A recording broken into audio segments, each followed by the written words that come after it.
Good morning. Thank you for taking a few moments with me in the Word. I've been looking forward to being with you today.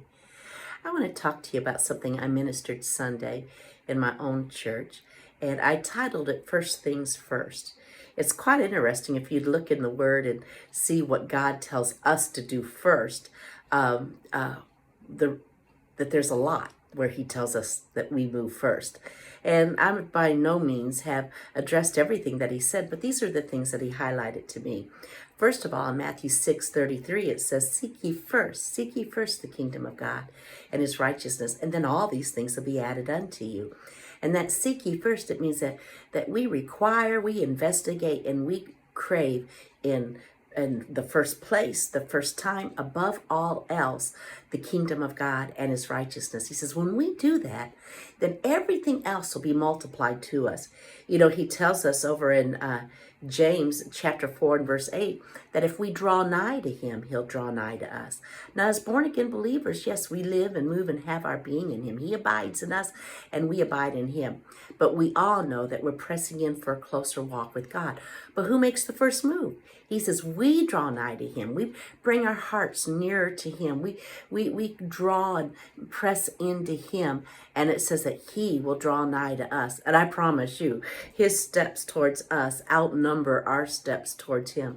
But we draw nigh to him first. You know, in fact, Jesus said that the kingdom of God suffereth violence, and the violent take it by force. You look at that in the Passion, it talks about a passionate pressing in to the kingdom of God. But who does the pressing in? You and I, we do the pressing in.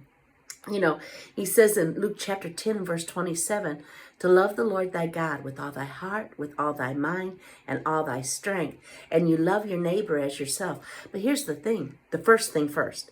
The first thing first is that we love the Lord with all of our heart, our mind, and strength. And let me add this, in that place, we allow him to love on us so that we know and believe the love of God.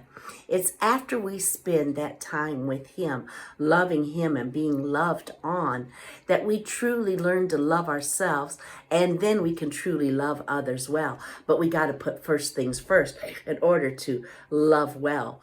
He says that in 1 Corinthians 13:13, he says that there's three things that remain, three things that abide. These will never, ever end.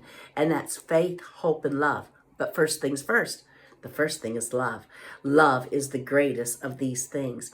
And those are just a few things I want to mention to you. And I see a central theme here. And it's loving God and loving his kingdom first.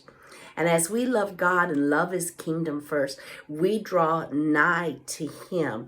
We realize that love is the first thing in the kingdom of God. Then everything else will follow suit. I love you. Thank you for joining me today. I look forward to being with you again on Friday.